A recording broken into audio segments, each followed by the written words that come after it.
konya wadu mondo mi receive gi. Machielo mana winjo wach stigma kowacho ni samoro chak inyalo bedo gi chak mang'eny, koro nikech ng'ama onyuol bedo gi chak.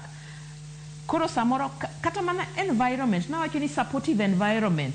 Supportive environment chakore gi class. To odhi nyaka kama nyathi dhi e cho. Samoro kata choche go gin choche ma samoro pong, kata kako nyalo biyo thunono. Koro hygiene bende ok bed maber, koro nyalo bedo nyathi onyalo kata mana infect nyathine kod Okoth gi weche mamoko nikech kama entie ok ler, samoro kaka ilogo onge, to bende kata mana bathroom bende waonge go e sikunde. Koro return to school to nitiere to ber, but the other aspects to kolu mondo mi nyathi koduoge skul kosedonje gate ang'o matimore ne nyathi.